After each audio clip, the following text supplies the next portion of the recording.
Assalamualaikum warahmatullahi wabarakatuh. Kali ini saya mau membahas mengenai jurnal penyesuaian. Tapi sebelum kita masuk ke jurnal penyesuaian, atau saya mau kasih contoh mengenai jurnal penyesuaian, saya mau agak ingetin adik-adik lagi untuk lihat video yang sebelumnya, bahwa sebelumnya kan kita sudah belajar mengenai transaksi itu apa, kemudian apakah transaksi ini dicatat atau tidak gitu ya.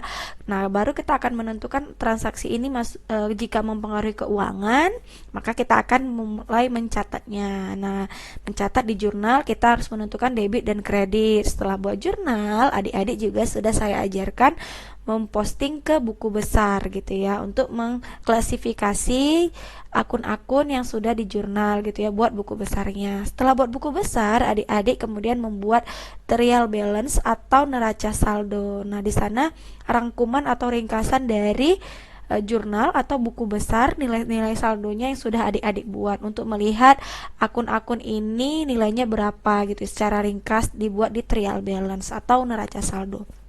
Namun terkadang neraca saldo yang kita buat itu kan nilainya belum cocok atau belum sesuai dengan kondisi real atau kondisi kenyataan yang ada di perusahaan kita.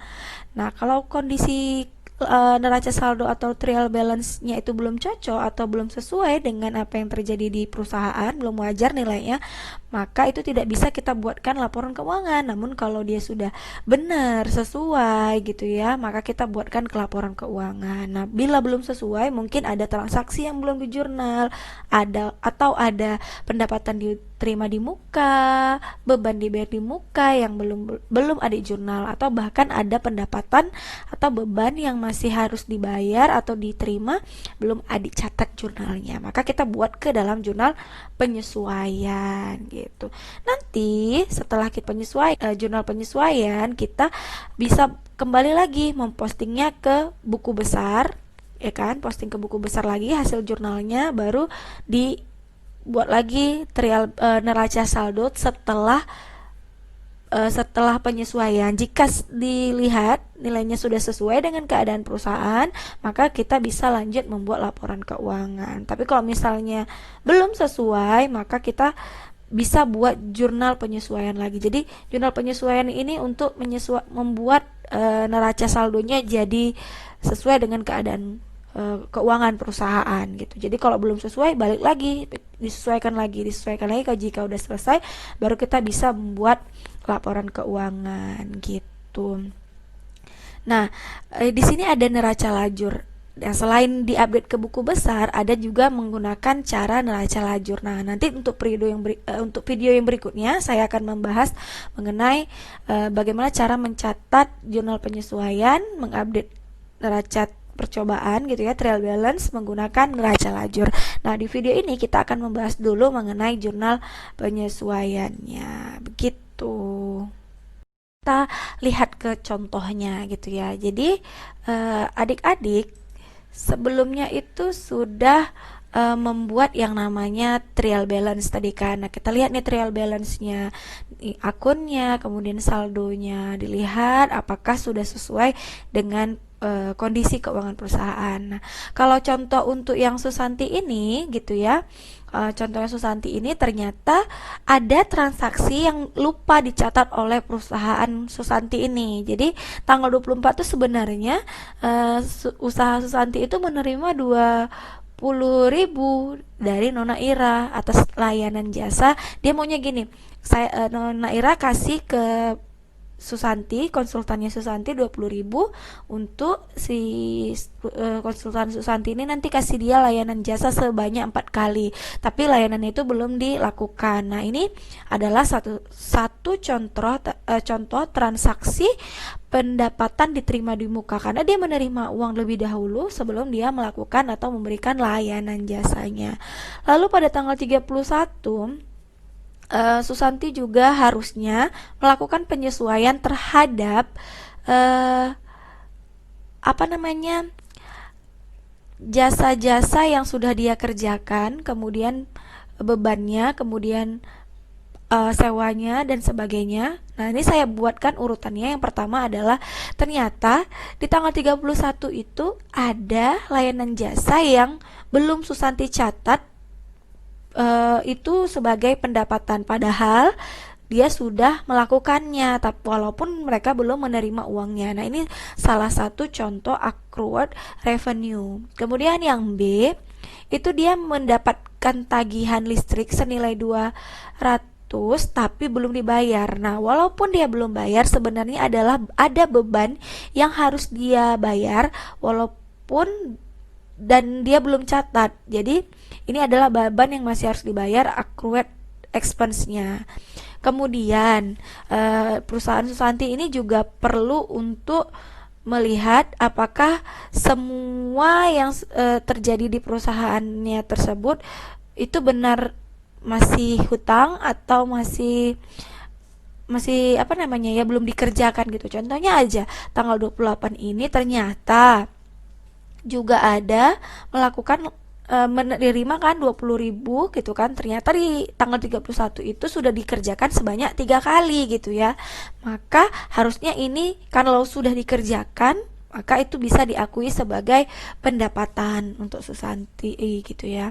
Lalu ada sewa yang berjalan selama 1 bulan ya, karena kan waktu di awal kita buat transaksi ini gitu ya, pas kita buat jurnal transaksinya adalah membayar sewa di muka senilai 12.000 untuk 1 tahun gitu. Nah, maka dia 12.000 itu dipakai untuk 1 tahun, dibagilah, maka yang di 1 bulan ini sudah berubah menjadi beban karena sudah dikonsumsi. Lalu di sini ada surplus 5.000. Ternyata waktu dilihat aslinya di kantornya itu sisa perlengkapannya bukan 5.000, hanya ada 2.000 gitu ya. Nah, untuk menentukan nilainya 2.000 ini ya dihitunglah berapa sisa perlengkapan yang ada di fisiknya gitu. Kemudian mereka mempunyai perlengkapan mempunyai peralatan 10.000 gitu ya. Nah, sementara peralatan ini dibeli, diasumsikan bahwa peralatan ini akan digunakan selama 40 bulan gitu. Dan di akhir periode nanti perlengkapannya bersisa 2.000 gitu. Nah, sekarang kan sudah dipakai 1 bulan, berapa sih beban penyusutannya gitu. Maka kita lihat di sini, buatkan transaksi-transaksi yang belum di jurnal gitu ya, di setelah kita buat real balance gitu kan, maka kita melakukan penyesuaian. Nah, ini transaksi-transaksi penyesuaiannya kita buatkan jurnal penyesuaiannya. Oke. Berarti tanggal 28 itu kan menerima uang, kasnya bertambah di debit senilai 20.000 nih. 20.000. Kemudian karena belum dilakukan, maka ini termasuk adalah pendapatan diterima di muka. Nah, saya mengakui ini sebagai kewajiban karena prinsipnya adalah kita belum pernah memberikan layanan tapi kita sudah menerima uang. Sebenarnya itu belum bisa kita catat sebagai pendapatannya, kita harus catat itu sebagai kewajiban karena menurut standar atau prinsip pengakuan pendapatan seperti itu yang sesuai dengan standar IFRS senilai 20.000 lah gitu ya. Berarti kita punya kas bertambah dan kewajiban untuk menyelesaikan jasa revenue atau pendapatan diterima di mukanya senilai 20.000 gitu. Ini untuk jurnal tanggal 24. Lalu di tanggal 31 gitu ya, tanggal 31 kita melakukan penyesuaiannya. Ada layanan jasa yang belum dikerjakan, ada layanan jasa yang sudah dikerjakan tapi belum menerima uang bayaran senilai 10.000. Nah, layanan jasa sudah dikerjakan, berarti kalau kita sudah memberikan layanan jasa, boleh loh kita akui itu sebagai pendapatan walaupun kita belum menerima bayarannya. Nah, kalau belum menerima bayaran berarti si klien kita punya hutang. Nah, kita catat di account receivable 10.000 dan service revenue kita bertambah di sisi kredit 10.000. Lalu kita tuh dapat tagihan. Nah, menerima tagihan senilai 200 tapi belum bayar. Nah, kalau ada tagihan listrik ini masuk ke utilities expense gitu ya, beban listriknya. Itu kita udah bisa akui karena kita sudah nikmati senilai 200. Kemudian account payable-nya sendiri bertambah, hutang kita jadi nambah karena kita memang belum bayar 200 di sini. Lalu yang C adalah sudah menyelesaikan layanan jasa pada Nona Ira sebanyak 3 kali. Nah, tadi kan di sini Nona Ira kasih 20.000. Nah, untuk 4 kali. Ternyata sudah kita lakukan 3 kali. Berarti kalau 4 kali layanan, 4 kali layanan sama dengan 5.000 per sekali layanan. Maka jika 3 kali sudah kita kerjakan layanannya, harusnya kita mendapatkan 15.000. Nah, yang 15.000 ini sudah bisa kita akui sebagai pendapatan. Maka service revenue-nya bertambah di sisi kredit 15.000. Kemudian revenue-nya ini jadi berkurang, kewajiban kita jadi berkurang di sisi debit senilai 15.000 gitu. Oke, ini untuk yang transaksi C. Transaksi yang D adalah sewa sudah berjalan selama 1 bulan dari uang sewa yang dibayar di muka senilai 12.000 untuk 1 tahun. Nah, kemarin waktu saat kita belajar jurnal umum gitu ya, kita membuat jurnal yang namanya sewa dibayar di muka. Kas kita berkurang, prepaid kita bertambah. Nah, di sini kalau 12.000 itu untuk 1 tahun kan sama dengan 12 bulan, berarti per bulannya berapa? 1.000 gitu ya. Jadi kalau kita sudah menempati tempat sewa itu rumah kantor itu selama 1 bulan, berarti 1.000 bebannya. Jadi beban sewa kita jadi bertambah 1.000. Kemudian yang awalnya kita akui sebagai aset prepaid rent itu gitu ya, sekarang jadi berkurang di sisi kredit 1.000. Itu jurnalnya. Kemudian yang ini yang yang E. Melakukan cek fisik perlengkapan kantor, ternyata sisa perlengkapannya tinggal 2.000.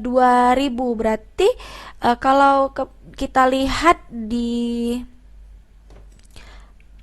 sini perlengkapan kita tuh kan ada 5.000 ya. Nah, ternyata pas kita cek fisik itu kan perlengkapannya tinggal 2.000. Maka 5.000 dikurang sisanya yang ada 2.000, maka ada 3.000 yang sudah kita gunakan. Nah, 3.000 itu menjadi beban perlengkapan. Jadi 3.000, tulis 3.000, kemudian supplies kita karena memang berkurang, karena memang sudah kita gunakan gitu ya, habis pakai, jadi berkurang sisi kredit 3.000. Seperti itu. Ke contoh soal yang F ya, menyusutkan nilai peralatan yang sudah digunakan selama 1 bulan. Pada saat membeli peralatan diasumsikan dapat digunakan selama 40 bulan dan di akhir masa manfaat nilainya tinggal 2.000. Nah, kalau kita lihat dari trial balance-nya kan ini ada surplusnya 10.000 kan. Diasumsikan nanti equipment ini akan digunakan selama 40 bulan, kemudian nanti di akhir nih nilainya kalaupun nilai bukunya itu hanya laku 2.000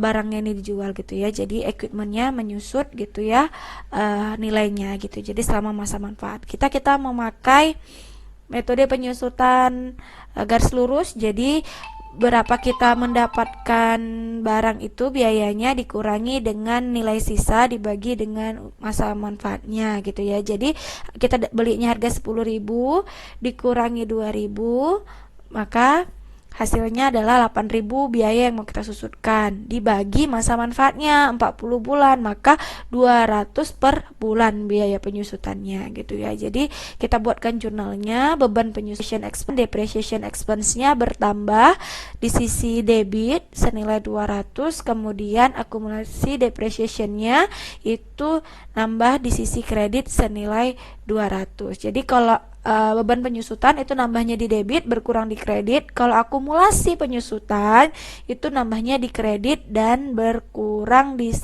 sisi debit. Jadi inilah contoh jurnal penyesuaiannya gitu.